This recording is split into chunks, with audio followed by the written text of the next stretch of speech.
Hello दोस्तों, आप सबका बहुत बहुत स्वागत है आपके अपने चैनल गणेशाय वर्ल्ड में। दोस्तों, आज से हम यूनिट 4 स्टार्ट कर रहे हैं क्लास 11th केमिस्ट्री में। ओके, इस यूनिट 4 का नाम है रासायनिक आबंधन एवं आणविक संरचना, जिसको इंग्लिश में बोलते हैं chemical bonding and atomic structure. तो दोस्तों, ये जो यूनिट है आपकी जिंदगी बदल देगी। मतलब कहने का दोस्तों ये है कि अगर आपको केमिस्ट्री पढ़ना है तो इस यूनिट को आपको बहुत अच्छे से पढ़ना पड़ेगा, क्योंकि दोस्तों यूनिट बहुत मस्त है, मक्खन जैसी चलने वाली यूनिट है। बस आपको समझ के चलना है ना। तो दोस्तों हम इसको स्टार्ट करते हैं। तो सबसे पहले तो हम दोस्तों इस मतलब जानेंगे कि ये रासायनिक आबंधन एवं आणविक संरचना है क्या, इसमें हम करेंगे क्या। तो दोस्तों हम देखो, आपको ये तो पता है कि हम इसको केमिस्ट्री में पढ़ रहे हैं, रसायन में पढ़ रहे हैं, बिल्कुल पढ़ रहे हैं। तो दोस्तों ये जो रासायनिक आबंधन एवं आणविक संरचना है, ये रसायन विज्ञान की ही शाखा है। रसायन विज्ञान की क्या है, एक शाखा है। अब हम इसमें करते क्या है, तो इसमें दोस्तों हम क्या करते हैं, जो रासायनिक बंध होते हैं, रासायनिक बंध। अब रासायनिक बंध जैसे आयनिक बंध हुआ, है ना, आयनिक बंध हुआ, ठीक है, सह संयोजक बंध हुआ, है ना, सह संयोजक बंध हुआ, है ना, उप सह संयोजक बंध हुआ, उप सह संयोजक बंध, है ना, हाइड्रोजन बंध हुआ, है ना।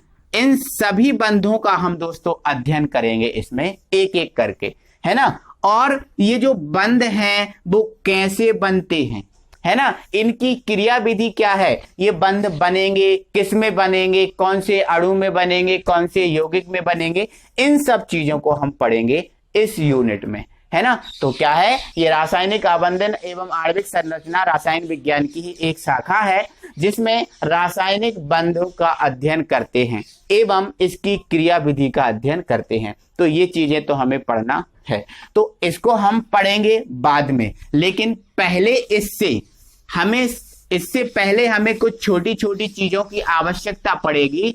पहले हम उन चीजों को कंप्लीट करेंगे, है ना। तो जिसमें हम दोस्तों सबसे पहले पढ़ेंगे संयोजी इलेक्ट्रॉन। क्या, संयोजी इलेक्ट्रॉन, ठीक है, संयोजी इलेक्ट्रॉन, ठीक है, जिसको हम इंग्लिश में बोलते हैं बैलेंसी इलेक्ट्रॉन,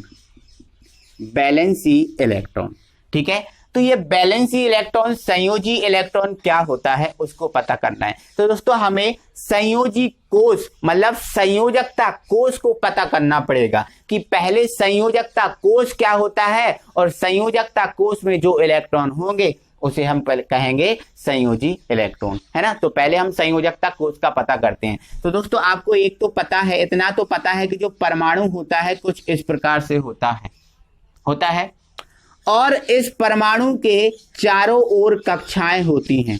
चारों ओर क्या होती हैं, कक्षाएं होती हैं। और इन चारों ओर जो कक्षाएं होती हैं, उन कक्षाओं की संख्या कितनी रखी गई है, 7। अभी तक कक्षाएं कितनी हैं, 7 कक्षाएं हैं, है ना। जिसमें से पहली कक्षा में 2 इलेक्ट्रॉन, दूसरी में 8, फिर 18, फिर 18 और फिर 32। इस टाइप से इसमें इलेक्ट्रॉन भरे जाते हैं, है ना। तो दोस्तों जो कोई भी परमाणु होता है, उस किसी भी परमाणु का जो बाहरी कोष होता है ना, मैंने क्या बोला, परमाणु कोई भी हो, जरूरी नहीं कि यही परमाणु है, सोडियम का है, पोटेशियम का है, किसी का भी हो, परमाणु कोई सा भी हो, तो है ना। तो किसी परमाणु का जो बाह्यतम कोष होता है, उस बाह्यतम कोष को हम बोलते हैं संयोजकता कोष। कौन सा, संयोजकता कोष, है ना। ये हमारा बाहरी कोष है, जो आपको ये बाहरी कोष दिख रहा है, ये बाहरी कोष हमारा कहलाता है संयोजकता कोष। अब यदि इस संयोजकता कोष में कुछ इलेक्ट्रॉन उपस्थित हैं, मान लो इसमें ये इलेक्ट्रॉन उपस्थित हैं, है ना, तो बाहरी कोष कौन सा कोष, संयोजकता कोष। और इस संयोजकता कोष में जो इलेक्ट्रॉन उपस्थित होते हैं, उन इलेक्ट्रॉनों को हम बोलते हैं संयोजी इलेक्ट्रॉन। संयोजी इलेक्ट्रॉन, है ना। तो आपको समझ में आ गया होगा, बाह्यतम कोश, संयोजकता कोश, और उस कोश में उपस्थित इलेक्ट्रॉन कौन से इलेक्ट्रॉन, संयोजी इलेक्ट्रॉन, है ना। तो इसकी परिभाषा क्या हो जाएगी, किसी परमाणु के बाह्यतम कोश को संयोजकता कोश कहते हैं, एवं इस संयोजकता कोश में उपस्थित इलेक्ट्रॉनों को हम क्या कहेंगे, संयोजी इलेक्ट्रॉन, है ना।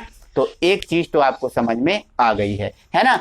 अब हम इसके एग्जाम्पल आपको दिखाते हैं, है ना। चलो, जैसे मान के चलो अगर हम बात करें सोडियम की, इसकी, चलो पहले दोस्तों मैं इसको हटा देता हूं, ठीक है, इसको हटा देता हूं, ये चीज आप समझ गए हो ना, तो इसको मैं हटा देता हूं, ठीक है। चलो ये हटा दिया। अब जैसे हमें दोस्तों पता करना है कि ये सोडियम है, इस सोडियम के संयोजकता कोश में कितने इलेक्ट्रॉन है ना। तो आपको पता है सोडियम का परमाणु क्रमांक कितना होता है, 11 होता है, मतलब इसके पास टोटल कितने इलेक्ट्रॉन होते हैं, 11 इलेक्ट्रॉन होते हैं, है ना। तो देखो इसका हम स्ट्रक्चर बनाएंगे, तो दोस्तों आप पता है जो पहला कोश होता है उसमें कितने इलेक्ट्रॉन होते हैं, 2 इलेक्ट्रॉन, तो इसकी पहली कक्षा में 2 इलेक्ट्रॉन, ठीक है। अब दूसरी कक्षा में कितने इलेक्ट्रॉन होते हैं, तो दूसरी कक्षा में कितने इलेक्ट्रॉन आते हैं, 8 इलेक्ट्रॉन आते हैं, कितने, 8, तो दूसरी में 8 भर दिए। अब तीसरी कक्षा में कितने इलेक्ट्रॉन आते हैं, तो तीसरी कक्षा में भी 8 इलेक्ट्रॉन आते हैं क्या, बट इसके पास 8 इलेक्ट्रॉन नहीं है, क्योंकि देखो पहले 2 भर दिए फिर 8 भर दिए, तो 8 और 2 10, अब बचा 1, तो मतलब जो तीसरी कक्षा है वो उसमें कितना आएगा, 1 इलेक्ट्रॉन आएगा। क्लियर है कहानी। अब देखो इधर अंतिम कक्षा इसकी कौन सी हुई, तीसरी हुई, है ना, क्योंकि पहली, दूसरी और ये तीसरी, अंतिम कक्षा कौन सी है, तीसरी है ना। तो मतलब इसका जो संयोजकता कोश है ना, संयोजकता कोश, है ना, तो संयोजकता कोश कौन सा है, तीसरा, कौन सा है, तीसरा, है ना। अब इस संयोजकता कोश में कितने इलेक्ट्रॉन है, 1 इलेक्ट्रॉन है ना। तो इसमें जो संयोजी इलेक्ट्रॉन है, उस संयोजी इलेक्ट्रॉन की संख्या इसमें कितनी है, 1 है, क्योंकि इसके पास 1 ही इलेक्ट्रॉन है संयोजकता कोश में, तो इसमें कितने इलेक्ट्रॉन है, 1 इलेक्ट्रॉन, ठीक है। तो इस प्रकार से ये हमारा एग्जाम्पल हुआ, ठीक है। सेकंड एग्जाम्पल हम आपको बताते हैं, जैसे हम आपको पता करना है कि जो क्लोरीन है, इस क्लोरीन के संयोजकता कोश में कितने इलेक्ट्रॉन है, ठीक है। तो क्लोरीन का परमाणु क्रमांक कितना होता है, 7 होता है, ठीक है। तो देखो पहले में 2 भर जाएंगे, दूसरे में 8, तीसरे में 8 भर जाएंगे, है ना। तो 2, 8, 10 और 8, 18 हो गया, तो ज्यादा हो गया, नहीं भराएंगे, तीसरे में 8 नहीं भराएंगे, तो तीसरे में कितने भराएंगे, 8 और 2 10, और बचे कितने, 7, तो कक्षा में कितने भराएंगे, 7, है ना। तो इसका संयोजकता कोश कौन सा हुआ, ये तीसरा वाला, है ना, कौन सा, तीसरा। और इसमें संयोजी इलेक्ट्रॉन की संख्या कितनी हुई, देखो तीसरे कोश में कितने इलेक्ट्रॉन है, 7 हैं, तो इसमें संयोजी इलेक्ट्रॉन की संख्या कितनी हुई, 7 हुई, कितनी हुई, 7 हुई, ठीक है। अब जैसे एक एग्जांपल और देते हैं, जैसे हमें मैग्नीशियम का पता करना है ना, तो मैग्नीशियम का परमाणु क्रमांक कितना होता है, 12 होता है, ठीक है। तो इलेक्ट्रॉन को भरो, है ना। तो देखो अब थोड़ा सा हम तरीका चेंज करते हैं ना, इस टाइप के हम गोलाकार कण नहीं बनाएंगे, हम ऐसे करेंगे कि हमें पता है पहले में 2 भराते हैं, दूसरे में 8, फिर 8, इस टाइप से भराते हैं। तो इन 12 इलेक्ट्रॉनों को हम दूसरे तरीके से भरेंगे, कैसे, देखो पहले में कितने भरा गए, 2, दूसरे में कितने भरा गए, 8, कितने हो गए, 10। अब तीसरे में कितने भराएंगे, 2 भराएंगे, क्योंकि भराते तो 8 हैं, बट इसके पास 8 नहीं है, तो 2 ही भराएंगे। समझ में आपको आ रहा है। देखो तो पहला, ये दूसरा और ये तीसरा, तो तीसरा कोश हमारा है, तो संयोजकता कोश हमारा कौन सा हुआ, तीसरा, और उस संयोजकता कोश में कितने इलेक्ट्रॉन है, 2 इलेक्ट्रॉन है ना। तो यहाँ पर संयोजी इलेक्ट्रॉन की संख्या हमारी कितनी हो गई है, 2 हो गई है ना। तो ये 2 है ना। तो आई होप दोस्तों आपको ये चीज समझ में आ गई होगी, ठीक है, कि संयोजी इलेक्ट्रॉन क्या है, संयोजकता कोश क्या है ना। अब आगे हम आपको बताते हैं लुईस संरचना।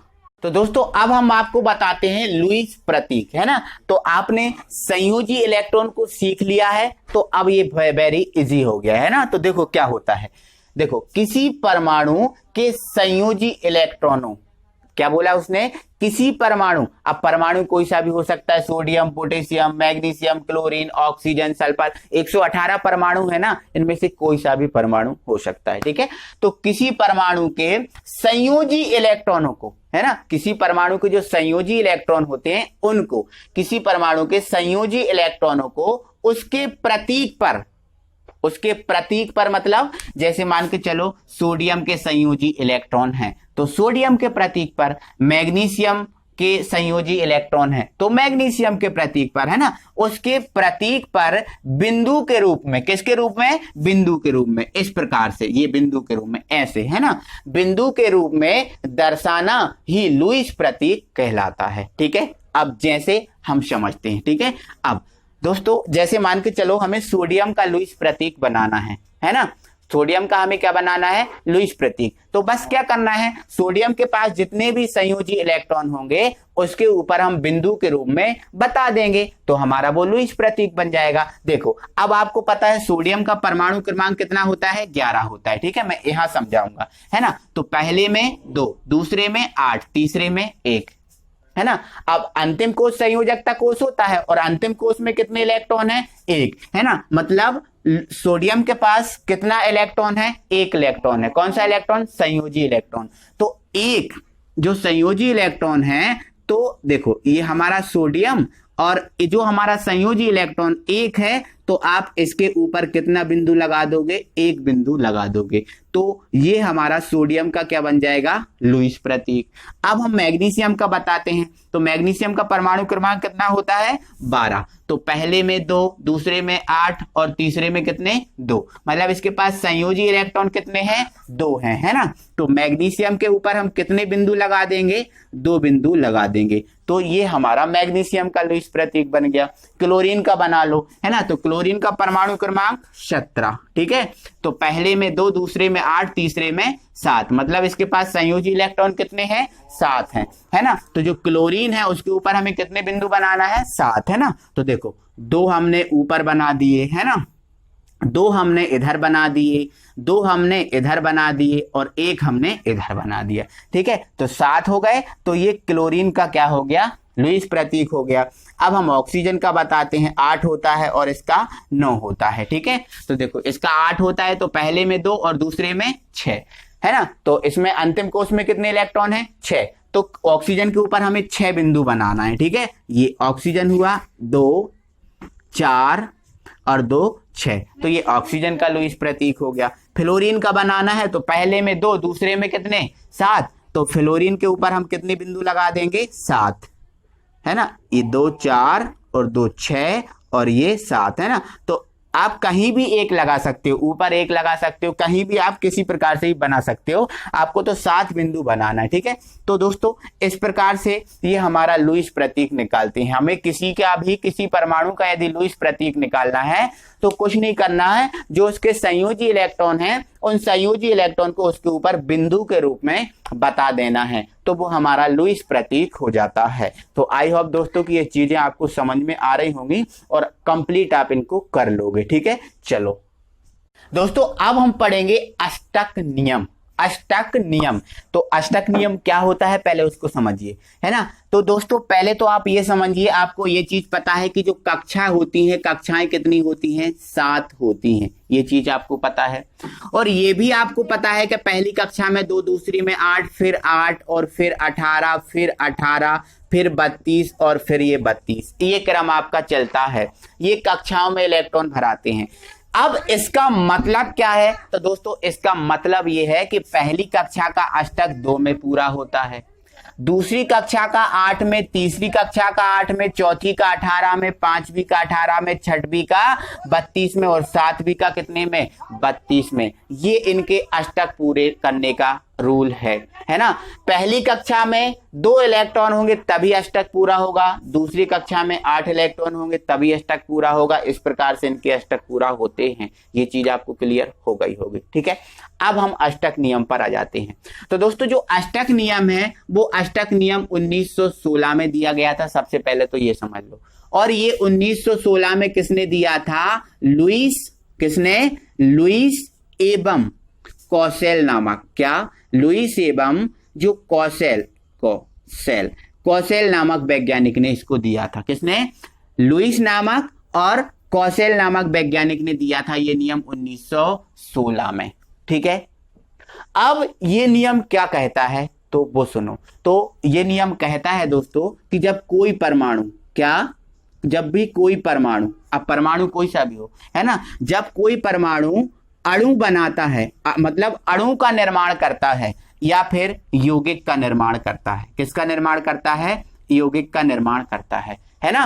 तो जब कोई परमाणु अणु या यौगिक का निर्माण करता है तब इलेक्ट्रॉन का दान करके, इलेक्ट्रॉन का ग्रहण करके या इलेक्ट्रॉन का साझा करके वो अपना अष्टक जरूर पूरा करता है। अगर वो अष्टक अपना पूरा नहीं करेगा तो इस अणु का और इस यौगिक का निर्माण नहीं होगा। इतना आप सुन लीजिए, है ना। तो कोई परमाणु अणु या यौगिक का निर्माण करते समय इलेक्ट्रॉनों को दान करके या इलेक्ट्रॉनों को ग्रहण करके या फिर इलेक्ट्रॉनों का साझा करके अपना अष्टक पूरा करता है। यही हमारा अष्टक नियम कहलाता है। ठीक है, इसकी पूरी थ्योरी क्या है? इसकी पूरी थ्योरी क्या है? इस अष्टक नियम का प्रतिपादन सन 1916 में लुईस एवं कौशल नामक वैज्ञानिक ने किया था। इस नियम के अनुसार कोई परमाणु अणु या यौगिक का निर्माण करते समय इलेक्ट्रॉन को दान करके, इलेक्ट्रॉन को ग्रहण करके या इलेक्ट्रॉन का साझा करके अपनी बाह्यतम कक्षा का अष्टक पूरा करता है। यही अष्टक नियम कहलाता है और कुछ नहीं। समझ में आपको आया? ठीक है ना। तो देखो एक आपको एग्जाम्पल देके बताता हूं। ठीक है, जैसे ये हमारा एक एग्जाम्पल है ना। तो जब Na और Cl, जब Na और Cl आपस में क्या करेंगे? सहयोग करेंगे। आपस में क्या करेंगे? सहयोग करेंगे। तो आपको पता है जो Na है इसके संयोजकता कोष में 1 इलेक्ट्रॉन होता है और जो Cl होता है इस Cl के संयोजकता कोष में कितने इलेक्ट्रॉन होते हैं? 7 इलेक्ट्रॉन होते हैं। इसका 1 इलेक्ट्रॉन हम यहाँ लिख रहे हैं। ठीक है, 7 इलेक्ट्रॉन होते हैं। तो जब ये Na और Cl आपस में सहयोग करेंगे तो ये अपना अष्टक पूरा करेंगे, तभी ये यौगिक का यौगिक बनाएंगे, नहीं तो ये यौगिक नहीं बनाएंगे। तो देखो कैसे, है ना। क्या करता है कि जो सोडियम होता है, ये सोडियम अपना जो इलेक्ट्रॉन है, अपना इलेक्ट्रॉन वो इसके साथ साझा करता है। अपना इलेक्ट्रॉन जब इसके साथ साझा करता है तो इसका अष्टक पूरा हो जाता है, इसका अष्टक पूरा हो जाता है। और देखो एक मिनट दोस्तों, एक मिनट चलो। हाँ, तो जो सोडियम है अपना 1 इलेक्ट्रॉन किसके साथ साझा करता है? क्लोरीन के साथ, है ना। तो क्लोरीन के साथ साझा करता है तो 7 इसके और 1 इसका, तो कितने हो गए? 8 हो गए। इसके संयोजकता कोष में कितने हो गए? 8।